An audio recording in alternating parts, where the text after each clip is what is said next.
अच्छा movie explain कर रहे हैं कैप्टन मार्वल। ये कहानी शुरू होती है कई साल पहले। इस कहानी के शुरू में एक प्लेनेट दिखाया जाता है और इस प्लेनेट पर रहने वाले लोगों को क्री कहा जाता है, जहाँ पर वेयर्स नाम की लड़की को दिखाया जाता है जो कि पूरी तरह जख्मी होती है। तभी उसको बूढ़ी औरत नजर आती है। इससे पहले उसको कुछ समझ आता, वो बहुत ज्यादा धुआं देखती है और तभी धुएं से एक आदमी निकलता है और वो उसकी तरफ गन करता है। वेयर्स का उसको चेहरा नजर नहीं आता और अगले टाइम में वेयर्स की आंख खुल जाती है। दरअसल वो एक ख्वाब देख रही थी। वेयर्स को ये ख्वाब बार बार नजर आता है क्योंकि वो इस दुनिया की नहीं है, इसलिए इसको नींद भी बहुत कम आती है और साथ ही वो जिंदगी की पिछली यादों को भी भूल चुकी है। अब वेयर्स यहाँ पर एक आदमी के पास जाती है जो कि इस प्लेनेट का कमांडर है। वो वेयर्स को लड़ना भी सिखाता है और इसके बाद वो वेयर्स को सुपर इंटेलिजेंस से मिलवाने जाता है जो कि इस पूरे प्लेनेट को देखती है। वो प्लेनेट का लीडर वेयर्स को बताता है कि इस प्लेनेट की सुपर इंटेलिजेंस का कोई चेहरा नहीं, जो चेहरा तुम्हारे दिमाग में होता है, जिसके बारे में तुम बार बार सोचते हो, वो उसी शक्ल में तुम्हारे सामने आती है। अब वेयर्स उस जगह पहुंच जाती है जहां पर वो सुपर इंटेलिजेंस थी। वो वेयर्स के सामने उसी बुरी औरत की शक्ल में आती है जो बार बार उसको ख्वाब में नजर आती है। वो वेयर्स को बताती है कि हमारे लोग और हमारा प्लेनेट खतरे में है। एलियन स्क्रल्स जो कि एक एक करके मुख्तलिफ प्लेनेट पर कब्जा करते हैं, जो किसी भी शक्ल में आ सकते हैं, वो हमारे प्लेनेट पर कब्जा कर सकते हैं और हमारे प्लेनेट को खत्म कर सकते हैं। हमें उन एलियन स्क्रल्स को खत्म करना होगा। इसके बाद वियर्स ग्रीक की आर्मी के साथ और उनके कमांडर के साथ उस प्लेनेट पर निकल पड़ती है जहाँ पर स्क्रल्स थे। प्लेनेट का लीडर वेयर्स को बताता है कि एक जासूस जो कि पिछले 3 साल से एलियन स्क्रल्स के कब्जे में है, उनके बीच में है और हमें किसी भी कीमत पर उसको उनसे बचाकर लाना होगा।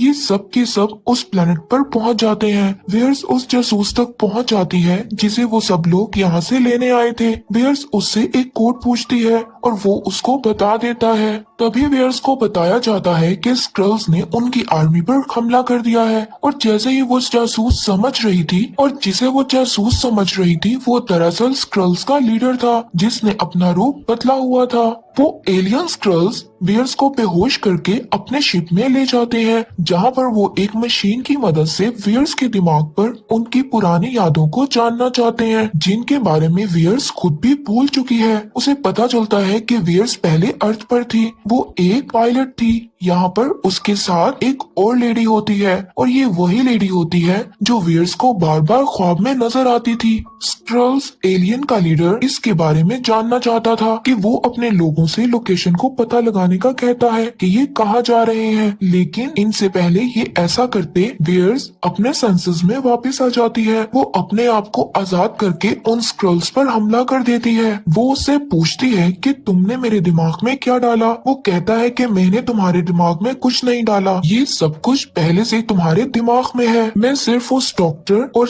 लाइट स्पीड इंजन के बारे में जानना चाहता हूँ। तुम्हें अपने माजी के बारे में कुछ पता नहीं है। तुम ग्रीकी लोगों की बातों में फंस चुकी हो और यहाँ पर जितने भी एलियंस होते हैं वो वेयर्स पर हमला कर देते हैं। इस बीच स्पेसशिप में खराबी आ जाती है। तभी सभी एलियंस वहाँ से भाग जाते हैं और वेयर्स का जो स्पेसशिप था वो अर्थ पर जाकर क्रैश हो जाता है। यहाँ अर्थ पर आने के बाद वेयर अपने लोगों को बताती है कि वो अर्थ पर है और वो जल्दी आकर उसको यहाँ से ले जाएं। वो कहते हैं कि हमें वहाँ आने में 22 घंटे लगेंगे, तुम्हें हमारा इंतजार करना होगा। अब यहाँ पर वो 2 एजेंट आ जाते हैं और वेयर्स के बारे में पूछने लगते हैं। वो उन्हें बताती है कि वो क्री से है और वो स्क्रल्स को खत्म करना चाहती है।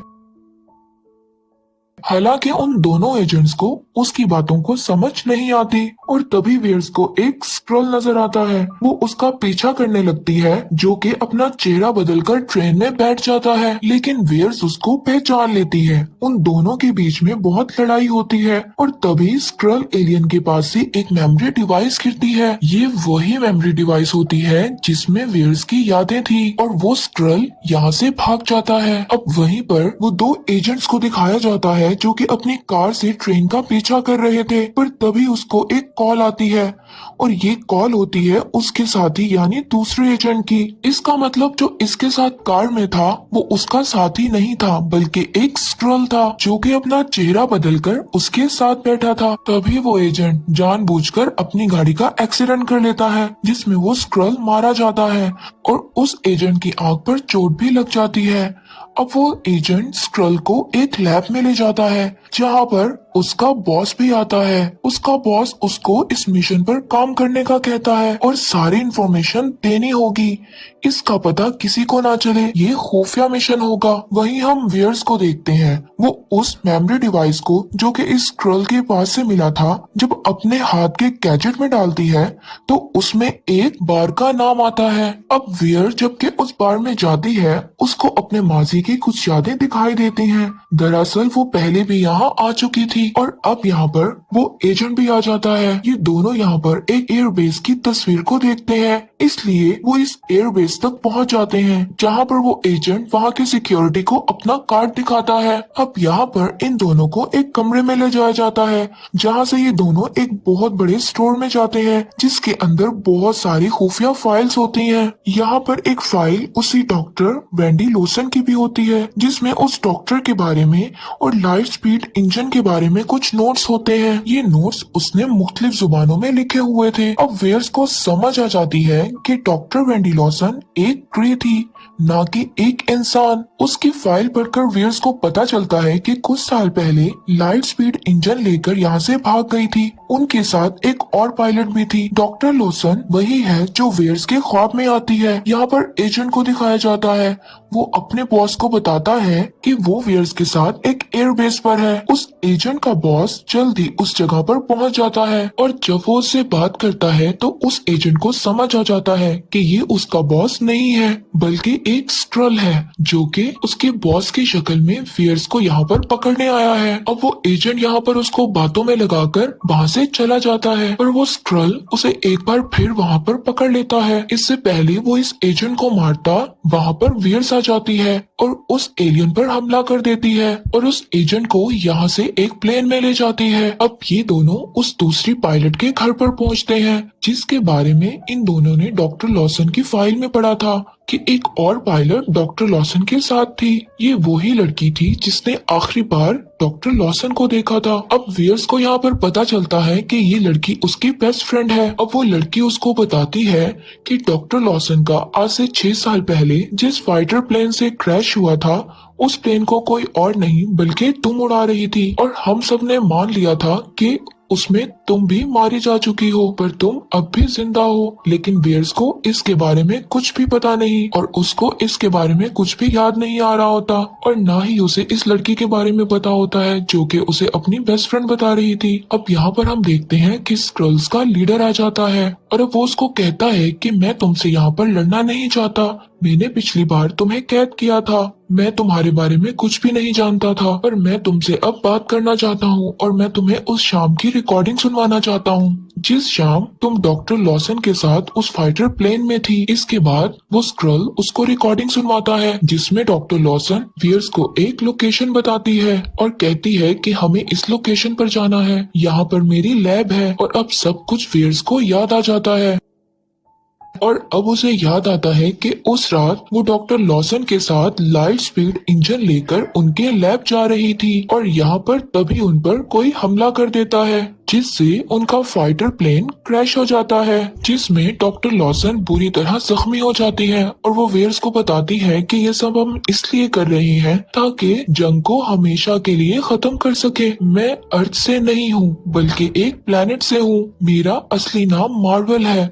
अब तुम्हें सब कुछ खत्म करना होगा। ये जो लाइट स्पीड इंजन हमारे साथ है ये एक पावर सोर्स है, ये किसी के भी हाथ नहीं लगना चाहिए। इससे पहले वो इसे डिस्ट्रॉय करती उन्हें कोई वहाँ पर गोली मार देता है जिससे वो डॉक्टर मार्वल मर जाती है। अब ये वही सीन था जो वियर्स को बार बार ख्वाब में नजर आता है, जिसमें एक आदमी उसकी तरफ गन करता है, मगर वो कभी भी उस आदमी की शक्ल को नहीं देख पाती, पर अब उसे उसकी शक्ल नजर आने लग जाती है। और ये तो वही ग्री प्लैनेट का लीडर था जिसे वियर्स अपना दोस्त समझ रही थी। वो वियर्स से एनर्जी सोर्स के बारे में पूछता है, पर वियर्स जानती थी कि ये एनर्जी सोर्स किसी के भी हाथ नहीं लगना चाहिए। यहाँ पर वियर्स उस एनर्जी सोर्स पर फायर करती है, जिससे उस एनर्जी सोर्स से बहुत बड़ा धमाका होता है और उसकी सारी पावर्स वियर्स के अंदर चली जाती है। अब उस प्लेनेट का लीडर वियर को इसलिए नहीं मारता क्योंकि उसको इसी एनर्जी की जरूरत है। कहानी दोबारा प्रेजेंट में आती है। अब यहाँ पर स्क्रल्स का लीडर वियर्स को बताता है कि वो एक गलत प्लेनेट का साथ दे रही है, जो कि गलत है। इसीलिए वो लाइट स्पीड इंजन को हमेशा के लिए खत्म करना चाहती थी।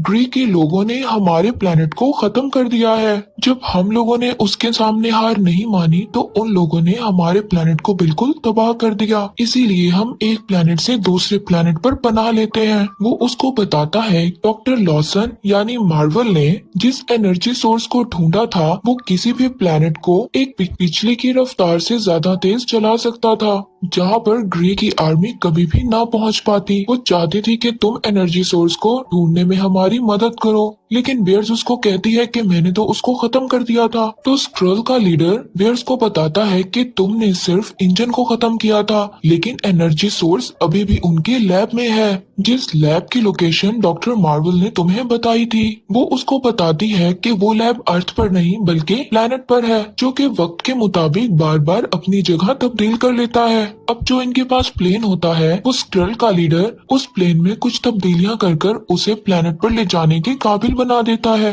अब ये सब के सब अर्थ से प्लैनेट की तरफ चले जाते हैं और बहुत जल्द ये सब लोग लैब तक पहुंच जाते हैं। अब जब सब लोग ये लैब में जाते हैं तो वहाँ पर ये एनर्जी सोर्स को देखते हैं जो कि वहाँ पर मौजूद था। अब सवाल ये उठता है कि डॉक्टर लॉसन के पास ये एनर्जी सोर्स कैसे आया, जबकि हमने अमेरिका द फर्स्ट एवेंजर में देखा था। और अब हम यहाँ पर उन 3 लोगों को देखते हैं जिन्होंने शील्ड को बनाया था। और जब शील्ड और नासा ने मिलकर एक नया प्रोग्राम बनाया था जिस प्रोजेक्ट का नाम था पेगासस, उस प्रोग्राम में वो एनर्जीज को यूज करके मुख्तलिफ स्पीड इंजन को बनाना चाहते थे। और जहाँ पर डॉक्टर लॉसन भी उनके साथ एक साइंटिस्ट थी, वो वहाँ पर एक साइंटिस्ट के तौर पर काम कर रही थी। वहीं पर वहाँ से उनको ये एनर्जी सोर्स मिला था। और अब हमें यहाँ पर दिखाया जाता है उस स्क्रल को जो कि डॉक्टर लॉसन की लैब में एक अजीब सी आवाज निकालता है। और कुछ ही देर बाद उसकी फैमिली जो कि पिछले 6 सालों से यहाँ पर रह रही थी, वो सब लोग उसके सामने आ जाते हैं।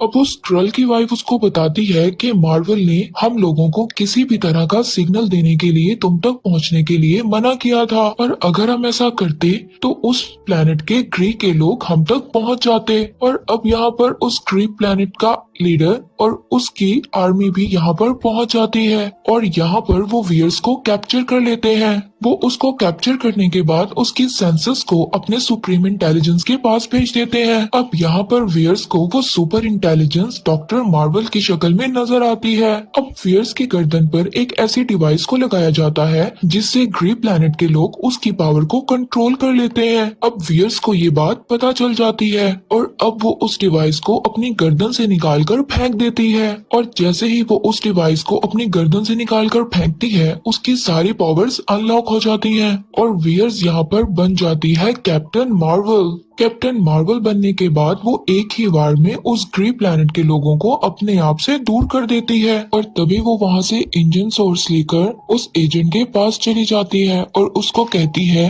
इसको लेकर तुम यहाँ से चले जाओ। उस एजेंट के हाथ में डॉक्टर लॉसन यानी मार्वल की एक बिल्ली होती है। दरअसल वो एक बिल्ली नहीं बल्कि वो एक एलियन है और वो बिल्ली उस इंजन सोर्स को निकल जाती है। इसके बाद एजेंट और वो लड़की जो कि वियर्स को अपना दोस्त बताती थी, सभी स्क्रल्स को लेकर वहाँ से निकल जाते हैं और उस लैब को वहाँ पर तबाह कर देते हैं और एक ब्लास्ट कर देते हैं। अब उस प्लैनेट ग्रे का लीडर भी उस एनर्जी सोर्स को हासिल करना चाहता था और वो उसको हासिल करने के लिए अपने फ्लाइंग ऑब्जेक्ट से उनका पीछा करता है। अब कैप्टन मार्वल उसके फ्लाइंग जेट को पकड़ लेती है, लेकिन वो ग्री का लीडर उसको वहाँ से गिरा देता है। इससे पहले वो अर्थ पर जाती वो अपने दिमाग को पूरी तरह से पुरसुकून कर लेती है, जिससे वियर्स यानी कैप्टन मार्वल अपनी उड़ने की पावर को जानती है। इसके बाद वो उस लीडर के प्लेन को क्रैश कर देती है। उसी तरफ हमें अर्थ के दूसरी साइड पर दो लोगों को दिखाया जाता है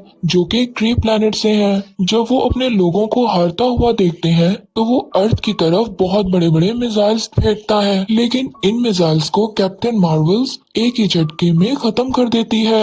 और अब वो लोग जब उनकी पावर को देखते हैं तो कहते हैं कि अब हमें वापस चले जाना चाहिए, लेकिन हम वापस बदला लेने जरूर आएंगे। इसके बाद कैप्टन मार्वल दोबारा अर्थ पर आती है जहाँ पर वही ट्री प्लैनेट का लीडर होता है। वो उसको उसके फ्लाइंग ऑब्जेक्ट पर बिठाती है कि वहाँ के सुप्रीम इंटेलिजेंस से कहना कि बहुत ही जल्दी मैं तुम्हारे प्लैनेट पर आ रही हूँ ताकि सब कुछ मैं वहाँ पर खत्म कर दूँ। अब वहीं पर उस एजेंट को दिखाया जाता है जिसके हाथ में बिल्ली होती है, जिसने उस सोर्स पावर को निगल लिया था। वो उसकी आंख पर अपना पंजा मारती है जिससे उसकी आंख जख्मी हो जाती है। इसके बाद दिखाया जाता है कि कैप्टन मार्वल उस एजेंट को उसका पेजर वापस करती है और उसको बताती है कि मैंने इसको अपग्रेड कर दिया है, अब मैं किसी भी प्लेनेट पर रहूं तो मुझे मैसेज भेज सकते हो, पर मैसेज तभी भेजना जब बहुत ज्यादा इमरजेंसी हो। इसके बाद कैप्टन मार्वल स्क्रल्स के साथ उनकी स्पेसशिप पर उनका नया घर ढूंढने के लिए अर्थ से निकल जाती है। अब उस एजेंट को दिखाया जाता है कि जिसकी आंख पर बिल्ली ने पंजा मारा था, अब वो अपनी आंख को वहाँ पर कवर कर रखता है।